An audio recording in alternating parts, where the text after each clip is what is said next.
পরম শ্রদ্ধে আল্লাহর নামে, যিনি অতি দয়ালু, অতি মেহেরবান। নবিরাসুলদের কাহিনী থেকে শিক্ষা, পর্ব ২। আদম আলাইহিস সালামের সৃষ্টি। আসসালামু আলাইকুম ওয়া রাহমাতুল্লাহি ওয়া বারাকাতুহু।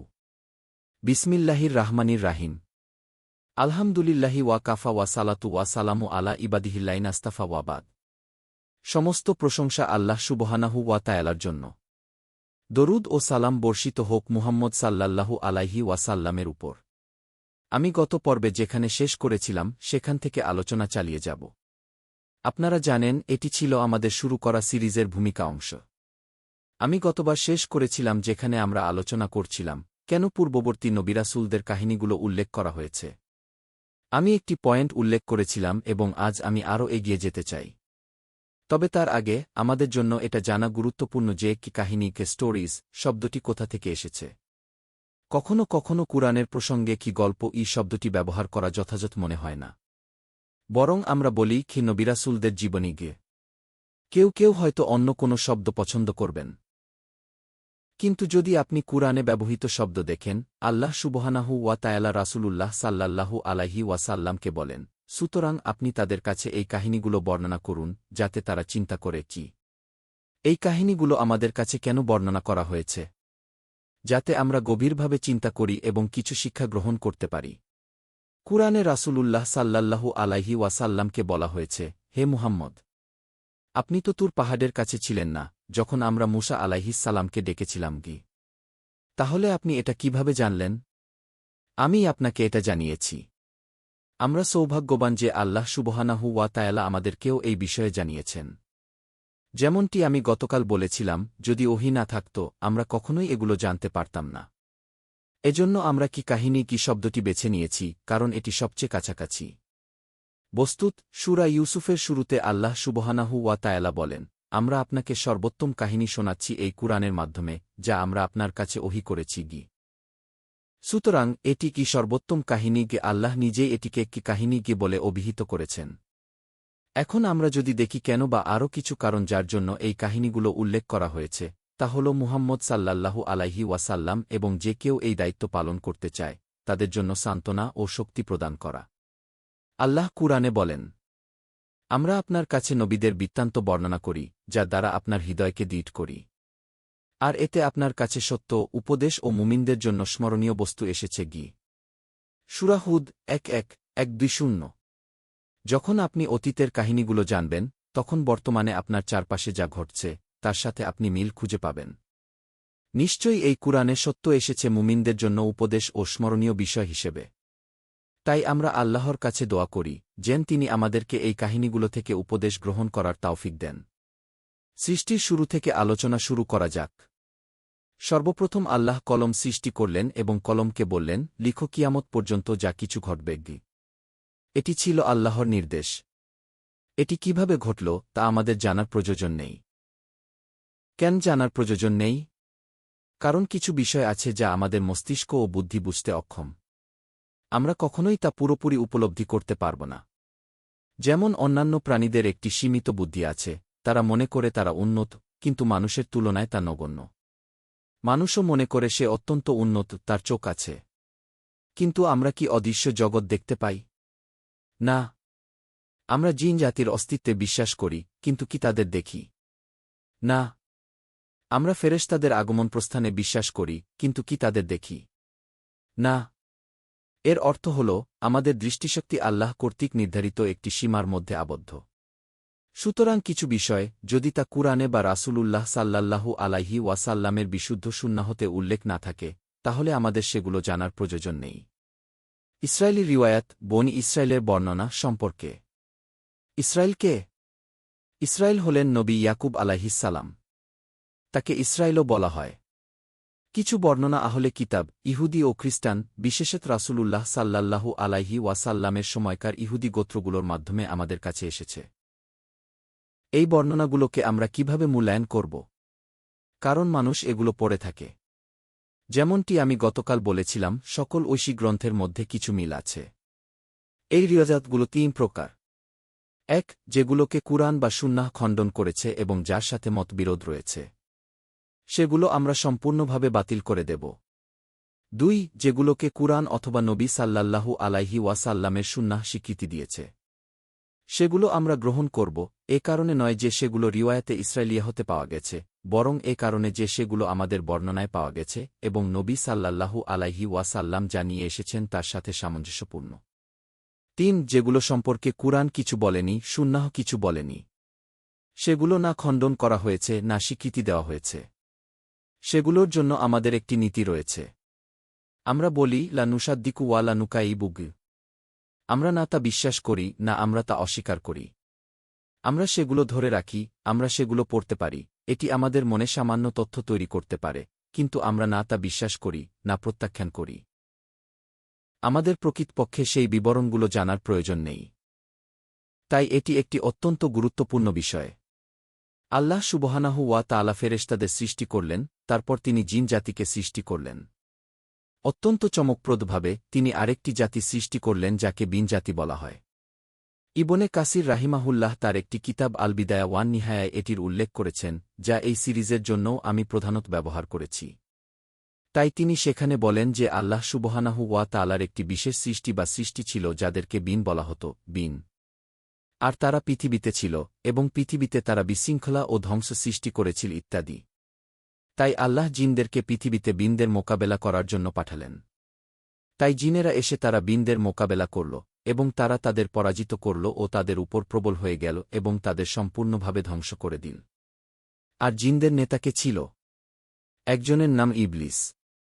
তাই সে তার ভালো কাজ নিয়ে অত্যন্ত গর্বিত ছিল।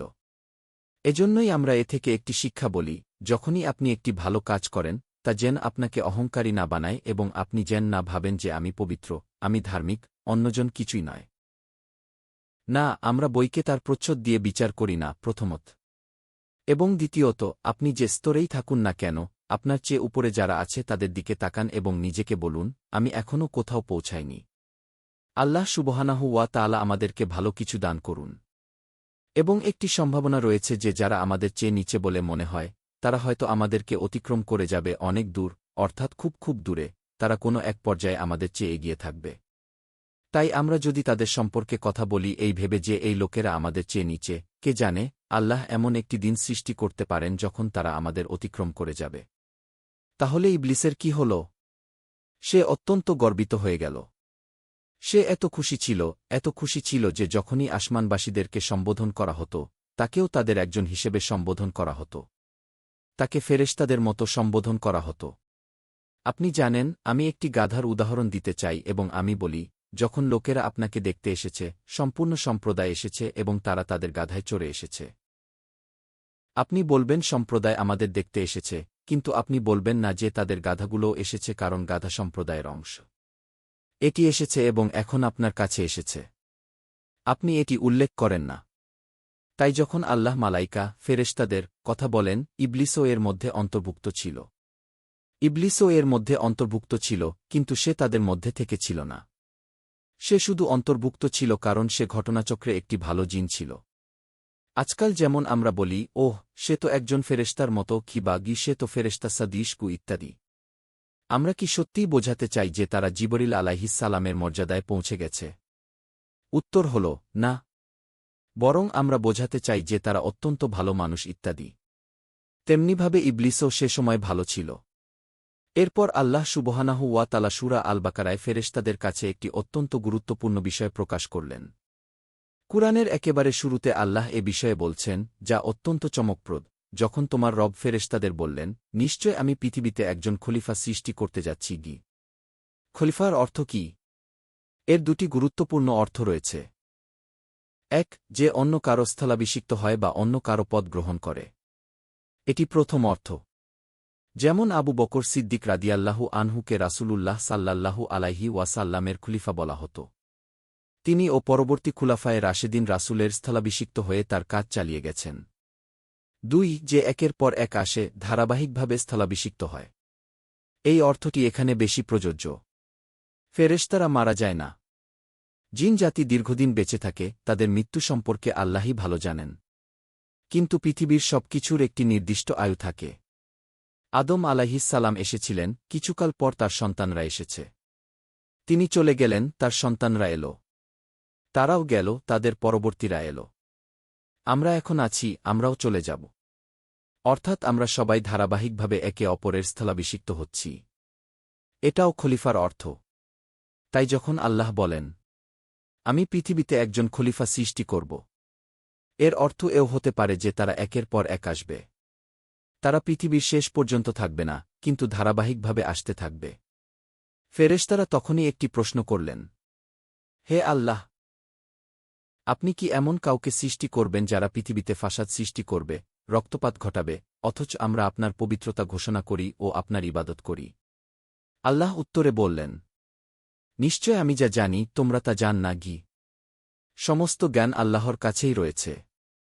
আদম আলাইহিস সালামকে সৃষ্টির পেছনে আল্লাহ সুবহানাহু ওয়া তাআলার একটি মহান উদ্দেশ্য ছিল। আমাদের জন্য এই উদ্দেশ্য ও লক্ষ্য জানা অত্যন্ত গুরুত্বপূর্ণ, কারণ আমরা তাদের স্থলাভিষিক্ত হয়েছি। এখন আমরা এই পৃথিবীতে আছি। আদম আলাইহিস সালাম এখন আর আমাদের মধ্যে জীবিত নেই। তাই আমাদের জানা প্রয়োজন, আমরা কেন সৃষ্টি হয়েছি। আল্লাহ সুবহানাহু ওয়া তাআলা এই আলোচনা অব্যাহত রাখেন। এই আলোচনা অত্যন্ত সুন্দর, যা সূরা আল বাকারায় উল্লেখিত হয়েছে। আল্লাহ সুবহানাহু ওয়া তাআলা এরপর বলেছেন যে তিনি আদম আলাইহিস সালামকে সৃষ্টি করেছেন। আসুন আমরা কিছু সময় ব্যয় করি কিভাবে তিনি আদম আলাইহিস সালামকে সৃষ্টি করলেন সে বিষয়ে।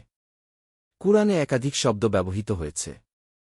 তুরাব ধুলো, তিন মাটি, সালসাল কাদা, হামাই মাসনুন কালো কাদা।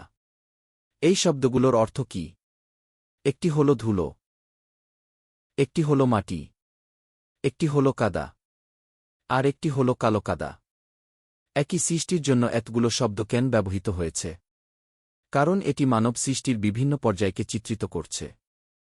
আসুন আরও এগিয়ে যাই। অত্যন্ত বিস্ময়কর ও চিত্তাকর্ষকভাবে আল্লাহ পৃথিবী থেকে ধুলো নিয়েছিলেন, এবং সেই ধুলো নেওয়া হয়েছিল পৃথিবীর বিভিন্ন অংশ থেকে। আমরা সবাই জানি পৃথিবীর মাটি বিভিন্ন রঙের হয়, লাল, কিছুটা হালকা রং, গাঢ় রং, বিভিন্ন শেডের বাদামি ইত্যাদি।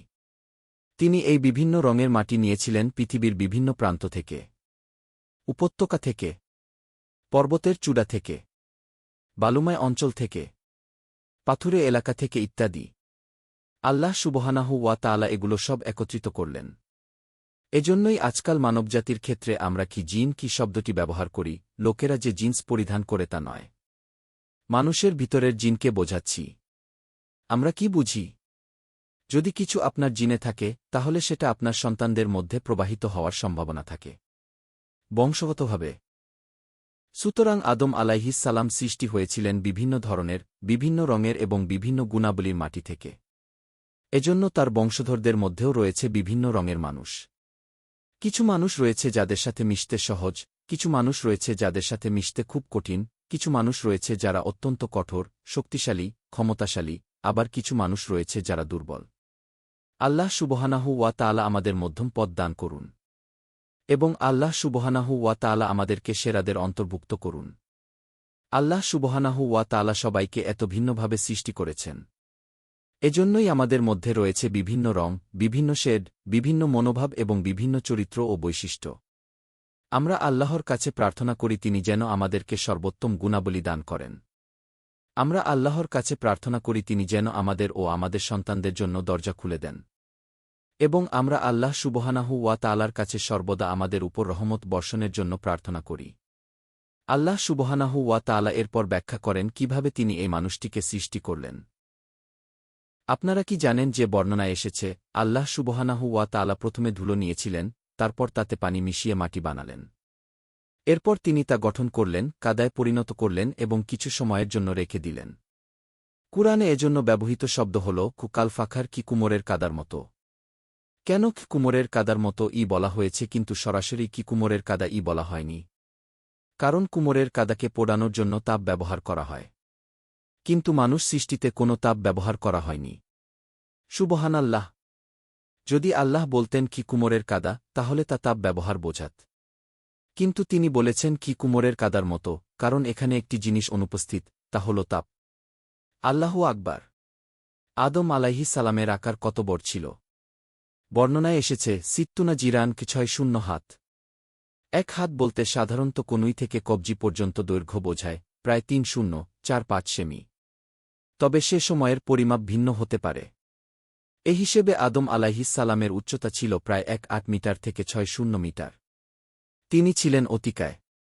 হাদিসে এসেছে, খালাকাল্লাহু আদামা আলা সুরাতিহি গি। আল্লাহ আদমকে তার সুরতে সৃষ্টি করেছেন। এটার অর্থ কি? খ্রিস্টানরা এ সম্পর্কে সম্পূর্ণ ভুল ব্যাখ্যা দেয়। তারা বলে মানুষকে আল্লাহর ছবিতে সৃষ্টি করা হয়েছে গি। আস্তাগফিরুল্লাহ। এটি ভুল। সহজভাবে বুঝতে হবে, আমরা যখন জন্মাই একটি ক্ষুদ্র বীজ থেকে ধীরে ধীরে আমাদের আকৃতি গঠিত হয়। কিন্তু আদম আলাইহিসসালামের ক্ষেত্রে ভিন্ন ছিল। আল্লাহ তাকে প্রথম দিন থেকেই পূর্ণ আকৃতিতে সৃষ্টি করেছিলেন, তিনি বড আকারে, চোখকান্নাকসহ সম্পূর্ণরূপে সৃষ্টি হয়েছিলেন। এখানে কি তার সুরত-ই বলতে আদমের নিজস্ব পূর্ণাঙ্গ রূপ বোঝায়, আল্লাহর রূপ নয়। আমরা কখনই এ বিষয়ে বিভ্রান্ত হব না। যেমন খ্রিস্টানরা বলে কি ঈসা আলাইহিসসালাম আল্লাহর রূপে এসেছিলেন, কি এটি সম্পূর্ণ ভুল। আল্লাহর সিফাত নিয়ে আলোচনা করা আমাদের জন্য সম্ভব নয়, কারণ আমরা তাকে দেখিনি।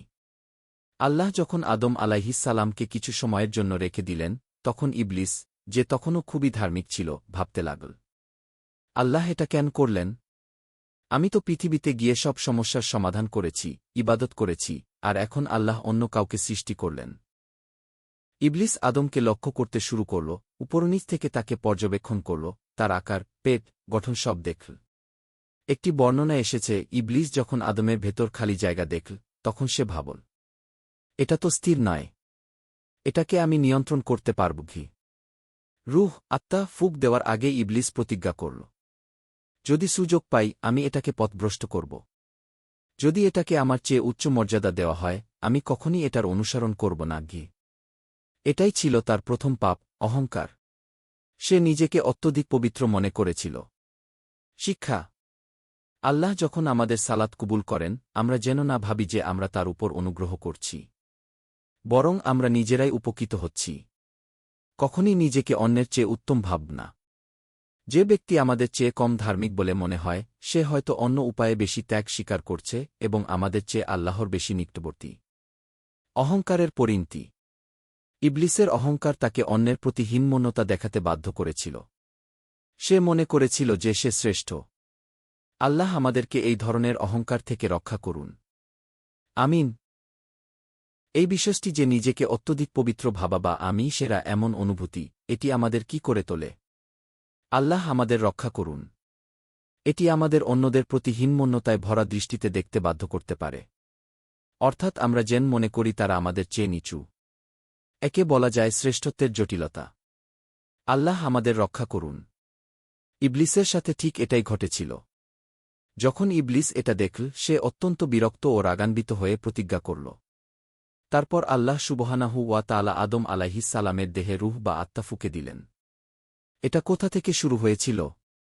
অত্যন্ত চমকপ্রদভাবে এটি শুরু হয়েছিল উপরের দিক থেকে, মাথা থেকে। আমাদের দেহের সবচেয়ে সম্মানিত অঙ্গ হল মস্তিষ্ক। এটিই আমাদেরকে অন্যান্য সৃষ্টি থেকে আলাদা করে। আল্লাহ প্রথমে মস্তিষ্কে জীবন দিলেন।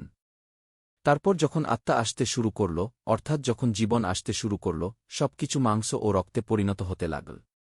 মাটি থেকে মাংস ও রক্তে রূপান্তরিত হচ্ছিল। মস্তিষ্ক সচল হয়ে উঠল। তারপর চোখ সচল হল এবং আদম আলাইহিসসালাম হঠাৎ করে চোখ খুললেন। মাশাআল্লাহ! কল্পনা করুন কি ঘটেছিল। একজন পূর্ণবয়স্ক মানুষ চোখ খুললেন, যাকে সম্পূর্ণ জ্ঞান দেয়া হয়েছে। আল্লাহ কুরআনে বলেন, আমরা আদমকে সবকিছুর নাম শিক্ষা দিয়েছি। আমরা সৃষ্টিজগতের সবকিছু তার সামনে উপস্থাপন করলাম এবং তাকে বললাম, এটি একটি গাছ, এটি একটি পাথর, এটি একটি পাহাড় ইত্যাদি। তাকে আগে থেকেই সব শেখানো হয়েছিল। আমাদের মতো নয়, আমরা জন্মাই এবং ধীরে ধীরে শিখি, প্রথমে আল্লাহ বলি, তারপর অন্য কিছু বলি, তারপর আব্বু আম্মি বলি। আদম আলাইহিসসালামের ক্ষেত্রে তা এমন ছিল না। তিনি সবকিছুর নাম ও শব্দ আগে থেকেই জানতেন। আল্লাহ সুবহানাহু ওয়া তাআলা কুরআনে এ বিষয়ে বলেছেন, যখন তার চোখ খুলল, তিনি জান্নাতের ফলগুলো দেখলেন। তিনি জান্নাতে ছিলেন, এমন এক স্থানে যা আমরা জানি না, এখনও যেখানে যাইনি। আল্লাহ সুবহানাহু ওয়া তাআলা আমাদেরকে জান্নাত দান করুন। যখন তার চোখ খুলল, তিনি অত্যন্ত খুশি হলেন। তিনি সব ফল ইত্যাদি দেখলেন এবং বুঝতে পারলেন সেগুলো কি। যখন রূহ ফুঁকে দেয়া হচ্ছিল এবং জীবন তার নাক ও মুখে প্রবেশ করছিল, তখন তিনি হাঁচি দিলেন। হাঁচি দেওয়া ভালো লক্ষণ। এটি আল্লাহ সুবহানাহু ওয়া তাআলার একটি দান। আল্লাহ সুবহানাহু ওয়া তাআলার একটি বিশেষ নেয়ামত হল হাঁচি, যা রোগব্যাধি থেকে রক্ষা করে। একটি বর্ণনায় এসেছে, ফেরেশতা আদম আলাইহিসসালামকে বললেন, হে আদম, আল্লাহর শুকরিয়া আদায় করুন গে। তখন আদম আলাইহিসসালাম বললেন, আলহামদুলিল্লাহ, কি সমস্ত প্রশংসা আল্লাহর জন্য। এখান থেকেই আমরা এই শিক্ষা পেয়েছি, যখন আপনি হাঁচি দেবেন, তখন কি আলহামদুলিল্লাহ কি বলবেন। এরপর বর্ণনায় এসেছে, আল্লাহ সুবহানাহু ওয়া তাআলা আদম আলাইহিসসালামকে উত্তর দিলেন, আল্লাহ তোমার উপর রহমত বর্ষণ করেছেন, হে আদমকে। এজন্যই আজ যখন আমরা হাঁচি দেই, তখন কি আলহামদুলিল্লাহ কি বলি। আর যখন কেউ আলহামদুলিল্লাহ কি বলে, আমাদের উচিত উত্তর দেওয়া, ইয়ারহামুকাল্লাহ, কে আল্লাহ তোমার উপর রহমত বর্ষণ করুন। এটিই সেই সুন্দর প্রথা সূচনা, যার উৎপত্তি আদম আলাইহিসসালামের সময় থেকে। এই সহজ অথচ গভীর সুন্নাহ আমাদের শেখায়। ১. প্রতিটি হাঁচির পর কি আলহামদুলিল্লাহ কি বলা। ২. অন্যকে কি আলহামদুলিল্লাহ কি বলতে শুনলে কি ইয়ারহামুকাল্লাহ কি বলা। ৩. এভাবে আমরা আল্লাহর রহমত কামনা করি। মূল শিক্ষা। হাঁচি আল্লাহর পক্ষ থেকে একটি রহমত। যখন আদম আলাইহিসসালাম প্রথম হাঁচি দিলেন, তখনই আল্লাহ তাকে রহমতের বাণী শুনিয়েছিলেন। আজও আমরা এই সুন্নাহ চালু রেখেছি, হাঁচির মাধ্যমে আল্লাহর রহমত স্মরণ করা এবং অন্যদের জন্য দোয়া করা। আল্লাহ আমাদেরকে এই সুন্নাহ অনুযায়ী আমল করার তাওফিক দিন। আমিন। যখন আদম আলাইহিসসালামের হাতে প্রাণ সঞ্চারিত হল, তিনি কি ধরার জন্য হাত বাড়ালেন। আশ্চর্যজনক, অত্যন্ত আশ্চর্যজনক। তিনি যা দেখছিলেন তা ধরার জন্য হাত বাড়ালেন, জান্নাতের ফলসমূহ। কিন্তু তখনও তার পায়ে জীবন সঞ্চারিত হয়নি, তাই তিনি সেগুলো পর্যন্ত পৌঁছাতে পারলেন না। এজন্যই কুরআনে বলা হয়েছে, খুলিকাল ইনসানু মিন আজলকে, মানুষকে ত্বরাপ্রবণ করে সৃষ্টি করা হয়েছে। অন্য আয়াতে আল্লাহ বলেন, ওয়াকানাল ইনসানু আজুলাকি, মানুষ অতি ত্বরাপ্রবণ। মানুষ সর্বদাই তাড়াহুড়ো করে। আমাদের দিকে তাকান, আমরা জীবনকে কিভাবে বিবেচনা করি। জীবন যেন এই বিন্দু থেকে সেই বিন্দু পর্যন্ত একটি রেখা। আমরা এই দুই বিন্দুর মধ্যে যতটা সম্ভব সম্পদ, জ্ঞান এবং সর্বপ্রকার বস্তু পূর্ণ করতে চাই। আমাদের মুসলিম হিসেবে আকাঙ্ক্ষা করা উচিত, আমরা যেন এই মধ্যবর্তী সময়ে যত বেশি সম্ভব সালাত আদায় করতে পারি, যত বেশি সম্ভব কুরআন তিলাওয়াত করতে পারি, যত বেশি সম্ভব ত্যাগ স্বীকার করতে পারি, আল্লাহর আনুগত্যে যত বেশি সম্ভব সময় দিতে পারি, যাতে শেষ বিন্দুতে পৌঁছানোর সময় আমরা জান্নাতে প্রবেশের অনুমতি লাভ করতে পারি। গতকাল যেমন উল্লেখ করেছিলাম, আল্লাহ আমাদের জন্য কল্যাণের দরজাসমূহ খুলে দিন। আল্লাহ সুবহানাহু ওয়া তাআলা অত্যন্ত সুন্দরভাবে বর্ণনা করেছেন কিভাবে মানুষ সর্বদা তাড়াহুড়ো করে। এরপর আল্লাহ আদম আলাইহিসসালামকে সৃষ্টি করার পর ফেরেশতাদেরকে আদম আলাইহিসসালামকে সিজদা করার নির্দেশ দিলেন। এই সিজদা ছিল ইবাদতের জন্য নয়, বরং তার মর্যাদাকে স্বীকৃতি দেওয়ার জন্য। তার মর্যাদা সকল ফেরেশতার মধ্যে স্থাপন করা হয়েছিল। স্মরণ করো, যখন আমি ফেরেশতাদেরকে আদমকে সিজদা করার আদেশ দিলাম, তখন ইবলিস ব্যতীত সকলেই সিজদা করল। ইবলিস কেন সিজদা করল না? আল্লাহ তাআলা পবিত্র কুরআনের একাধিক স্থানে এ বিষয়ে উল্লেখ করেছেন। সূরা আল বাকারায় তিনি বলেন, সে অস্বীকার করল, অহংকার করল এবং কাফিরদের অন্তর্ভুক্ত হয়ে গেল। এটিই ছিল আল্লাহর বিরুদ্ধে সংঘটিত প্রথম পাপ, অহংকারবশত আদেশ অমান্য করা। অহংকারের প্রকৃত সংজ্ঞা কি?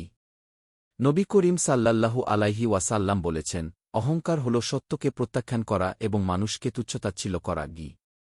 দেখুন এই ব্যাখ্যাটি কত সুন্দর। ১. কেউ সত্য প্রত্যাখ্যান করলে সে অহংকারী। ২. কেউ অন্য মানুষকে ঘৃণা করলে সে অহংকারী। এই দুটি বিষয় স্মরণে রাখা অত্যন্ত জরুরি, কারণ অধিকাংশ মানুষই অহংকারের প্রকৃত অর্থ উপলব্ধি করতে পারে না। আপনি যদি একজন সুন্দর পোশাক পরিহিত ব্যক্তিকে দেখে বলেন, দেখুন এই ব্যক্তিটি কত অহংকারী, তবে প্রকৃতপক্ষে এই উক্তি একটি অহংকারপূর্ণ মন্তব্য। সাহাবায়ে কেরাম রাসূলুল্লাহ সাল্লাল্লাহু আলাইহি ওয়াসাল্লামকে জিজ্ঞাসা করেছিলেন, ইয়া রাসূলাল্লাহ, যখন আপনি বলেন লা ইয়াদখুলুল জান্নাহা মান কানাফি কালবিহি মিসকালা হাব্বাতিম মিন খারদালিম মিন কিবর, যার অন্তরে সরিষার দানা পরিমাণও অহংকার থাকবে, সে জান্নাতে প্রবেশ করবে না, তাহলে আমরা কি সুন্দর পোশাক পরিধান করতে পারব না? ভালো বাহন ব্যবহার করতে পারব না? নবীজি সাল্লাল্লাহু আলাইহি ওয়াসাল্লাম উত্তরে বললেন, না, এগুলো অহংকার নয়। অহংকার হল সত্যকে প্রত্যাখ্যান করা এবং মানুষকে তুচ্ছ জ্ঞান করা। ইবলিসই ছিল এই অহংকারের প্রথম প্রকাশ, যার পরিণতি আমরা জানি। কুরআনের অন্য আয়াতে আল্লাহ বলেন, কানা মিনাল জিন্নি ফাসাকা আন আমরি রব্বিহি। সে ছিল জিন জাতির অন্তর্ভুক্ত, ফলে সে তার রবের আদেশ অমান্য করল। গুরুত্বপূর্ণ তথ্য: ফেরেশতাদের সৃষ্টি নূর, আলো থেকে, জিনদের সৃষ্টি অগ্নিশিখা থেকে। সূরা আর-রহমানে বর্ণিত এই মৌলিক পার্থক্যই আদম আলাইহিস সালামের প্রতি সিজদার নির্দেশে প্রকাশ পেল। আল্লাহ ইবলিসকে প্রশ্ন করলেন, মা মানাকা আল্লাহ তাসজুদা লিমা খালাকতু বিয়াদায়? কি তোমাকে বাধা দিল আমার নিজ হাতে সৃষ্টিজনকে সিজদা করতে? ইবলিসের জবাব ছিল, আনা খাইরুম মিনহু খালাক্তানি মিন নারিয় ওয়া খালাকতাহু মিন তিনগি। আমি তার চেয়ে উত্তম। আপনি আমাকে আগুন থেকে সৃষ্টি করেছেন আর তাকে মাটি থেকে। আমাদের জন্য শিক্ষা: ১. কারো সম্পর্কে হীন ধারণা পোষণ করবেন না। ধনীদরিদ্র, সুশ্রী অসুন্দর কাউকেই ছোট ভাবা যাবে না। নবীজি সাল্লাল্লাহু আলাইহি ওয়াসাল্লাম বলেছেন, আন্নাসু শাওয়াসিয়া কাশনানিল মিষ্টিগিউ। মানুষ চিরুনির দাঁতের মতো সমান। ২. আল্লাহর দৃষ্টিতে আমরা সবাই সমান। তিনি সবার তাওবার জন্য সমভাবে অপেক্ষা করেন। কারো প্রতি বাড়তি মর্যাদা শুধু তাকওয়ার ভিত্তিতে। ৩. ইবলিসের ভুল পুনরাবৃত্তি থেকে সতর্কতা: কেউ যেন না বলে, আমি বংশসম্পদ জ্ঞানে শ্রেষ্ঠ, তাই অমুককে মানব না ঘি। আল্লাহ সুবহানাহু ওয়া তাআলা বর্ণনা করেন কিভাবে এই ইবলিস অস্বীকার করল এবং সে আল্লাহর সাথে তর্ক করল। আর সে আল্লাহ সুবহানাহু ওয়া তাআলাকে বলল, যদি আপনি আমাকে কিয়ামতের দিন পর্যন্ত অবকাশ দেন, যে দিন সবকিছুর সমাপ্তি ঘটবে, তাহলে আমি অবশ্যই তার বংশধরদেরকে পথভ্রষ্ট করব, অল্প কিছু ছাড়া। সেই অল্প কারা? আল্লাহ সুবহানাহু ওয়া তাআলা তাদের কথা উল্লেখ করেছেন, নিশ্চয় আমার বান্দাদের উপর তোমার কোনো ক্ষমতা থাকবে না, হে ইবলিস। তুমি তাদেরকে নিয়ন্ত্রণ বা পরিচালনা করতে পারবে না। এখন দেখা যাক কি ঘটেছিল। যখন আদম আলাইহিস সালাম দাঁড়িয়েছিলেন এবং আল্লাহ সুবহানাহু ওয়া তাআলা তাকে সব নাম শিক্ষা দিয়েছিলেন। আল্লাহ সুবহানাহু ওয়া তাআলা তাকে ফেরেশতাদের কাছে যেতে এবং তাদের সালাম দিতে বললেন। এটি একটি সহিহ বর্ণনা যা সহিহ বুখারীতে বর্ণিত হয়েছে। তিনি আল্লাহ সুবহানাহু ওয়া তাআলার নির্দেশে ফেরেশতাদের কাছে গেলেন এবং তাদের বললেন, আসসালামু আলাইকুম, কি তোমাদের উপর শান্তি বর্ষিত হোক। যখন তিনি তাদের সালাম দিলেন, তারা জবাব দিলেন, তোমাদের উপরও শান্তি ও আল্লাহর রহমত বর্ষিত হোক। সুতরাং এখান থেকেই আমাদের সালামের উৎপত্তি। দেখো আমরা এটা কোথা থেকে পেয়েছি। এজন্যই পূর্ববর্তী উম্মতগণ, যাদের কাছে অন্যান্য কিতাব ছিল, আহলে কিতাবরাও একইভাবে সালাম দিতে শিখেছিল। কিন্তু তাদের অনেকেই এটা হারিয়ে ফেলেছে হাই, বাই, ইয়োক ইত্যাদি দিয়ে। আল্লাহ আমাদের রক্ষা করুন। হ্যাঁ, এটাই ঘটেছে। আমরা ছোটবেলায় ইয়ো নিয়ে খেলতাম, এটি একটি ছোট জিনিস যা নিচে নামে। এরপর আমরা শুনলাম যে তারা এটাকে অর্ধেক করে কেটে সালাম হিসেবে দিচ্ছে। আল্লাহু আকবার! আল্লাহ আমাদের দরজা খুলে দিন। সত্যিই আমাদের একটি সুন্দর সালাম আছে। তোমাদের উপর শান্তি বর্ষিত হোক গি। আপনাদের জানার জন্য, আপনারা কি জানেন এর অর্থ কি? এর অর্থ হল, আমি আপনাদেরকে নিশ্চয়তা দিচ্ছি যে আমি আপনাদের ক্ষতি করব না। কারণ যখন আমি বলি আপনার উপর শান্তি বর্ষিত হোক, তখন প্রশ্ন আসে, কি থেকে শান্তি? আমার পক্ষ থেকে ক্ষতি থেকে। তাই আমি আপনাদের ক্ষতি করব না। আমার পক্ষ থেকে শান্তি রয়েছে। তাই মূলত আমরা বন্ধু। এবং এজন্যই এটি মুখোশধারী আচরণ যখন আপনি কাউকে সালাম দেন কি আপনার উপর শান্তি বর্ষিত হোক বলে, কিন্তু তার পিছনে গিয়ে আপনি তাকে ছুরি মারতে ব্যস্ত থাকেন ইত্যাদি। আল্লাহ সুবহানাহু ওয়া তাআলা আমাদেরকে রক্ষা করুন। এজন্যই একটি বর্ণনায় নবী সাল্লাল্লাহু আলাইহি ওয়াসাল্লাম বলেন, আমি কি তোমাদেরকে এমন একটি জিনিসের কথা বলব না, যা যদি তোমরা সঠিকভাবে ছড়িয়ে দাও, তাহলে তা তোমাদের মধ্যে শান্তি ও ভালোবাসা ছড়িয়ে দেবে? সেটি কি? আসসালাম ঘি। সঠিকভাবে সালাম দেওয়া, কোনো মুনাফিকি ছাড়াই। আমরা আল্লাহ সুবহানাহু ওয়া তাআলার কাছে দোয়া করি, তিনি যেন আমাদেরকে সেই সব লোকদের অন্তর্ভুক্ত করেন যারা একে অপরকে শুধুমাত্র লা ইলাহা ইল্লাল্লাহ মুহাম্মাদুর রাসূলুল্লাহের ভিত্তিতে ভালোবাসে। আল্লাহ সুবহানাহু ওয়া তাআলা এ বিষয়ে বর্ণনা করেন এবং কিভাবে ইবলিস, আল্লাহর লানত তার উপর বর্ষিত হোক, ইতিমধ্যেই এটি করেছিল। তারপর আল্লাহ সুবহানাহু ওয়া তাআলা বলেন, ফেরেশতাদেরকে এসব জিনিসের নাম বলো। আর আল্লাহ সমস্ত জিনিস ফেরেশতাদের সামনে উপস্থাপন করলেন। আল্লাহ প্রথমে ফেরেশতাদের জিজ্ঞাসা করলেন, তোমরা কি এসব জিনিসের নাম জান? তারা বলল, আমরা জানি না যা আল্লাহ জানেন। আল্লাহ জানেন আমরা জানি না তখন আল্লাহ বললেন, হে আদম, তাদেরকে এসবের নাম বলো। আর আদম আলাইহিসসালাম নাম বলতে শুরু করলেন। এটি একটি গাছ, এটি একটি পাথর, এটি একটি পাহাড়, এটি এটা, এটি সেটা গি। ফেরেশতারা হতবাক হয়ে গেল। তারা হতবাক হল। তারা বিস্মিত হল। যেসব জিনিস তারা জানত না, আদম আলাইহিসসালাম জানতেন। এই সময় তারা বলল, হে আল্লাহ, আপনি অদৃশ্যের জ্ঞানী গে। আর আল্লাহ বলেন, আমি জানি যা তোমরা জান না। আমি কি তোমাদের বলিনি? কিন্তু আল্লাহ সুবহানাহু ওয়া তাআলা যখন বললেন, আমি জানি যা তোমরা জান না, তখন তিনি আরও একটি বিষয়ের ইঙ্গিত দিয়েছিলেন। আসুন সেটি জানা যাক। ইবলিস অত্যন্ত ক্ষুব্ধ ছিল। সে ইতিমধ্যেই তার প্রতিজ্ঞা করেছিল। আর এখন কি ঘটল? আল্লাহ সুবহানাহু ওয়া তাআলা বলেন, আমরা বললাম, হে আদম, তুমি ও তোমার স্ত্রী জান্নাতে বসবাস কর এবং সেখান থেকে প্রচুর পরিমাণে খাও যেখানে ইচ্ছা সেখানে। কিন্তু এই গাছের নিকটেও যেও না, নতুবা তোমরা জালিমদের অন্তর্ভুক্ত হয়ে যাবে গে।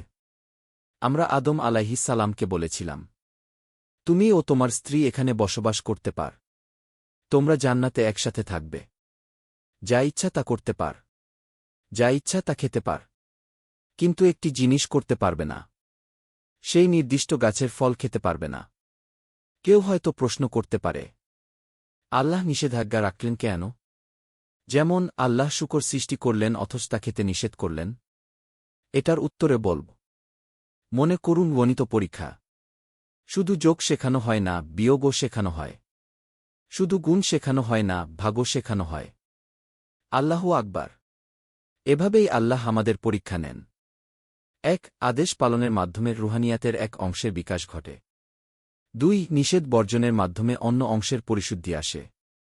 এখান থেকে আমরা শিখি, জান্নাতে সমস্ত কিছু হালাল ছিল শুধু একটি গাছ ব্যতীত। ঠিক তেমনি আমাদের জীবনে অধিকাংশ জিনিস হালাল, কয়েকটি হারাম। মহান আল্লাহর হিকমত। নিশ্চয় আমার রব সঠিক পথ প্রদর্শন করেন কি সূরা কাহফ 1:8-10। তিনি যেমন সৃষ্টি করেছেন তেমনি তার ব্যবহারের সীমারেখাও নির্ধারণ করেছেন। এখন একটি প্রশ্ন আসে, হাওয়া আলাইহাইসালাম কিভাবে সৃষ্টি হয়েছিলেন?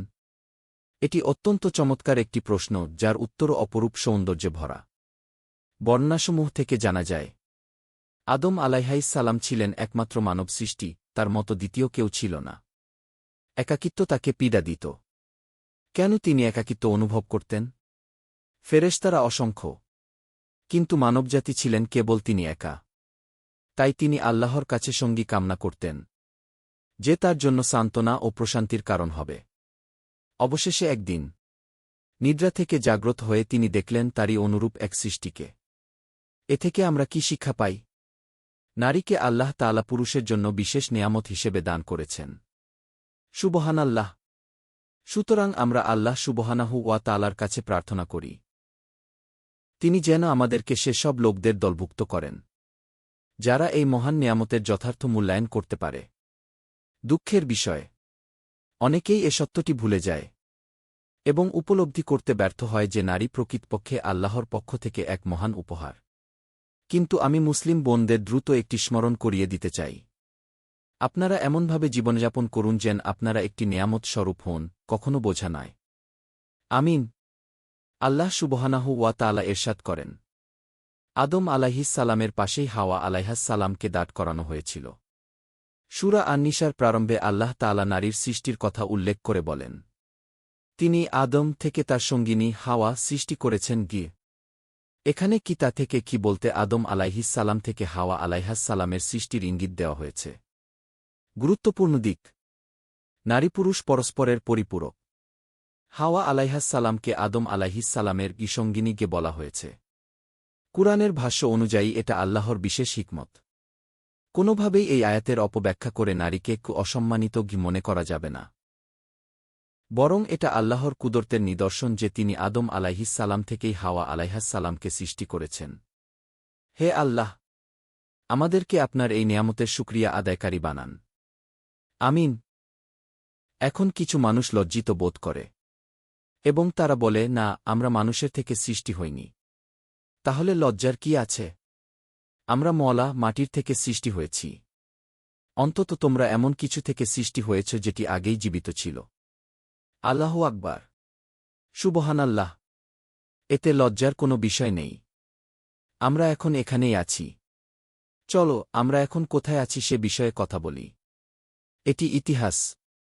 কোনো শাহী হাদিস অস্বীকার করার দরকার নেই এবং কোরআনের কোনো আয়াত অস্বীকার করার দরকার নেই। স্পষ্টভাবে সূরা নিসার সূচনা আয়াতে বলা হয়েছে যে আল্লাহ মানুষ সৃষ্টি করেছেন। তারপর তিনি মানুষের থেকে একজন নারী সৃষ্টি করেছেন। সহিহ বুখারীতে আবু হুরায়রা রাদিয়াল্লাহু আনহু বর্ণিত হাদিসে আদম আলাইহিস সালামের পাজরের হাড়ের কথা উল্লেখ আছে। পাজরের হাড় থেকে সৃষ্টি হওয়াতে কোনো দোষ নেই। হাদিসে বর্ণনা করা হয়েছে যে পাজরের হাড় বাঁকা হয় এবং এর উপরের অংশ সবচেয়ে বেশি বাঁকা হয়। যদি কেউ এটাকে সোজা করতে চায় তা ভেঙে যেতে পারে। তাই নারীদের সাথে অত্যন্ত সতর্কভাবে আচরণ করতে হবে। অনেক নারী এই হাদিসটি ভুল বুঝেন। তারা এটাকে ব্যক্তিগত আক্রমণ মনে করেন। তারা ভাবেন এটি তাদের অবমাননা করছে। ওয়াল্লাহি এটি তা নয়। এটি আসলে পুরুষদের জন্য একটি নির্দেশনা। এটি বলছে নারীদের সাথে কিভাবে আচরণ করতে হবে তা খুব সতর্কতার সাথে শিখে নিন। তাদের সাথে অত্যন্ত সদয় হন, অত্যন্ত সহনশীল হন এবং অত্যন্ত ধৈর্যশীল হন। কারণ আপনি যদি তাদেরকে জোর করে আপনার ইচ্ছামতো বদলাতে চান তাহলে আপনি তাদের ক্ষতি করতে পারেন। এটি সম্পূর্ণ সত্য। আপনি আপনার স্ত্রীকে কখনোই আপনার ইচ্ছার শতভাগ অনুযায়ী পাবেন না। না, কোনো দুজন মানুষই একরকম নয়। একদমই নয়। আমার ছোটবেলায় আমাদের শেখানো হতো যে 5 আঙুল কখনোই সমান হয় না। একদিন আমার বাবা বললেন, যদি চেষ্টা করো তবে সবগুলোকে এক করে ফেলতে পারবে। দেখো, একটি আঙুলকে বাঁকাতে হবে, অন্যটিকে পরিবর্তন করতে হবে এবং অন্যগুলোর ক্ষেত্রেও একই কাজ করতে হবে। তখন সবগুলোকে এক লাইনে আনা সম্ভব। এর অর্থ হল আমাদেরকে সমন্বয় করতে প্রচেষ্টা করতে হয়। এখানে দেনা পাওনা আছে।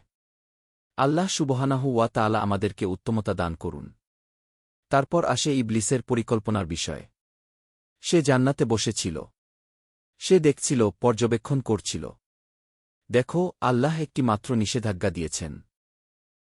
আমি আল্লাহর কাছে প্রতিশ্রুতি দিয়েছিলাম যে আমি আদমের কাছে আসব। ব্যাপার হল সে আমাকে চেনে। আর আল্লাহ আদম আলাইহিস সালামকে সতর্ক করেছিলেন। আল্লাহ সুবহানাহু ওয়া তাআলা তাকে সতর্ক করেছিলেন। আল্লাহ বললেন, ইবলিস থেকে সতর্ক থাকো। সে যেন তোমাদেরকে এই কল্যাণ থেকে বের করে না দেয়। আল্লাহু আকবার। সে যেন তোমাদেরকে জান্নাত থেকে বের করে না দেয়, তাহলে তোমরা কষ্টে পড়বে। সতর্ক থাকো যেন সে এই বাগানের সমস্ত কল্যাণ থেকে তোমাদেরকে বের করে না দেয়। কারণ তখন তুমি দুর্ভাগ্যবান হবে। তুমি খুবই দুর্ভাগ্যবান হবে যদি তুমি তার ফাঁদে পড়ো। আল্লাহ বলেন, ইন্না লাকা আল্লা তাজুয়া ফিহা ওলা তারা ওয়া আন্নাকা লা তাজমাউ ফিহা ওলা তাজহা কি সূরাত ওয়াহা 20-118-119। তুমি সেখানে কখনো ক্ষুধার্ত হবে না এবং কখনো তোমার পোশাকের প্রয়োজন হবে না। জান্নাতে তুমি নগ্ন থাকবে না এবং কখনো তোমার পিপাসা লাগবে না। তুমি কখনো ক্লান্ত হবে না। সেখানে কিছুই নেই। তাই আল্লাহ সুবহানাহু ওয়া তাআলা বলেন, উপভোগ করো, যতটা ইচ্ছা উপভোগ করো। আমি শুধু একটাই চাই, তুমি নিশ্চিত হও যে তুমি বুঝেছ যে সে তোমার প্রতি প্রতিদ্বন্দ্বিতা রাখে। যে প্রতিদ্বন্দ্বিতা সে তোমার প্রতি রাখে সেটি বুঝে নাও এবং সে প্রতিশ্রুতি দিয়েছে যে সে তোমাকে পথভ্রষ্ট করবে। সাবধান। একদিন ইবলিস আদম আলাইহিস সালামের কাছে এসে বল, হে আদম, আমি কি তোমাকে সেই অমরত্বের গাছ ও চিরস্থায়ী রাজ্যের পথ দেখাব? তা থেকে খেলে তুমি কখনো মরবে না, চিরজীবী হবে, তোমার অফুরন্ত সম্পদ ও অবিনশ্বর রাজত্ব হবে। সংক্ষেপে ইবলিস আদমকে বলল, অমরত্বের গাছ খেলে মরবে না, চিরকাল বাঁচবে, অক্ষয় সম্পদ ও রাজ্য পাবে। তাই আদম আলাইহিস সালাতু ওয়াসালাম তার দিকে ফিরলেন। এটাই ভুল ছিল। শয়তানের দিকে ফিরে তাকানো উচিত নয়। আল্লাহ কুরআনে বলেছেন, যখন শয়তানের কানাকানি অনুভব কর, তখনই সাথে সাথে বল, আউযু বিল্লাহি মিনাশ শাইতানির রাজিম। খারাপ সঙ্গ এড়িয়ে চল। সে পথে যেজো না। তার কথা শুনতেও চেজো না। সাথে সাথে তা দূরে ঠেলে দাও। অতঃপর ইবলিস আদম আলাইহিস সালাতু ওয়াসালাম এর কানে কুমন্ত্রণা দিতে সক্ষম হল। আদম আলাইহিস সালাম তা শুনলেন। ইবলিস বারবার চেষ্টা করল, দ্বিতীয়বার, তৃতীয়বার, চতুর্থবারও। কিছু সময় পর আদম আলাইহিস সালাম তার স্ত্রীর সাথে পরামর্শ করে সিদ্ধান্ত নিলেন, আচ্ছা, একটু চেখে দেখি না। আমরা কি হারাব? শুধু একটু স্বাদ নেব কেন? কারণ তিনি তখন ভুলে গিয়েছিলেন যে এটি নিষিদ্ধ ছিল। আমরা এ তত্ত্ব কোথায় পাই? কুরআনে বলা হয়েছে, আমি আগেই আদমের সাথে অঙ্গীকার করেছিলাম, কিন্তু সে তা ভুলে গেল। আর আমি তাকে দৃঢ়প্রতিজ্ঞ পাইনি। সূরা ওয়াহা 20:115। দৃঢ়প্রতিজ্ঞ রেজোলুট অর্থ কি? আদম আলাইহিসসালাম ইচ্ছাকৃতভাবে পাপ করতে বা আল্লাহর নিষেধাজ্ঞা লঙ্ঘনের দৃঢ় সংকল্প করেননি। কুরআন স্পষ্ট করে যে, তিনি যা করেছিলেন তা ইচ্ছাপূর্বক ছিল না, এটি একটি ভুল ছিল। আমি এজন্যই বলেছিলাম যে, আল্লাহর নবীরা কখনও ইচ্ছাকৃতভাবে পাপ করেননি। তারা পাপ করতেন না। আল্লাহ সুবহানাহু ওয়া তাআলা তাদেরকে বিশেষ সুরক্ষায় রেখেছিলেন। আদম আলাইহিসসালাম এর ঘটনায় সহিহ বুখারীতে একটি হাদিস বর্ণিত হয়েছে, যেখানে তিনি মুসা আলাইহিসসালাম এর সাথে সাক্ষাৎ করেন। আদম বলেন, হে মুসা, আল্লাহ আপনাকে সরাসরি কথা বলেছেন এবং আপনাকে নির্বাচন করেছেন। আপনি তো একজন মানুষকে হত্যা করেছিলেন ভুলবশত। এখন আপনি আমার ব্যাপারে কথা বলছেন? আপনি কিভাবে আমাকে দোষ দিচ্ছেন এমন একটি বিষয়ের জন্য যা আল্লাহ আমার সৃষ্টির আগেই নির্ধারণ করেছিলেন এবং আমার সৃষ্টির মধ্যেই পৃথিবীতে আসার এই ঘটনাটি রেখেছিলেন? এতে মুসা আলাইহিসসালাম নীরব থাকলেন। আল্লাহু আকবার। এটি সহিহ বুখারীতে বর্ণিত একটি বর্ণনা। সহিহ বুখারী হাদিস নং 6608-7515। তাই আমরা আদম আলাইহিসসালাম কে দোষ দেই না। এটি ছিল আল্লাহরই নির্ধারিত পরিকল্পনা যাতে তিনি পৃথিবীতে আসেন। একটি প্রশ্ন উঠে আসে, অনেক মানুষ মনে করে হাওয়া আলাইহিসসালাম ছিলেন যাকে শয়তান ধোঁকা দিয়েছিল। কিন্তু এর কোনো প্রমাণ নেই। এটা শুধু মানুষের কথা যারা নারীদের দোষ দিতে চায়।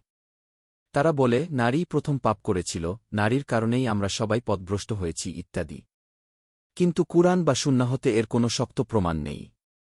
বরং কুরআন স্পষ্ট বলে, ইবলিস আদম আলাইহিসসালাম এর সাথে কথা বলেছিল। ইবলিস বলেছিল, হে আদম, আমি কি তোমাকে দেখাব? পরে আল্লাহ বলেন, তারা দুজনেই একসাথে খেলেন। সূরা আল-আরাফ 7:20। এটাই আল্লাহর বাণী। তাহলে একজনের দোষ অন্যজনের উপর চাপানো কেন? আল্লাহ সুবহানাহু ওয়া তাআলা আমাদেরকে সেই ক্ষমতা দিন, যখন দোষ আমাদেরই হবে তখন তা স্বীকার করার। কারণ আমরা অনেক সময় এটি অন্যদের ওপর চাপাতে চাই।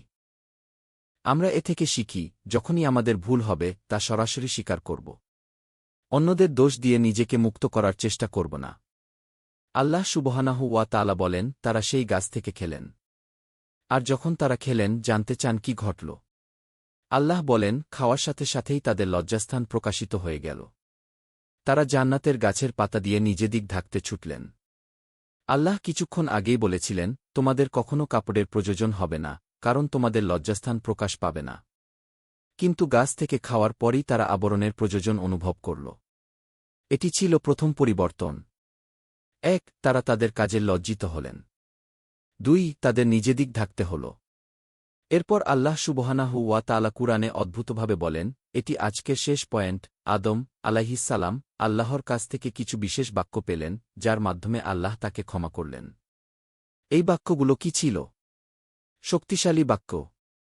সৃষ্টির ইতিহাসে প্রথমবার কাউকে ক্ষমা প্রার্থনা শেখানো হল। এই ইবাদত, তাওবা বা অনুশোচনা এর আগে কখনো করা হয়নি।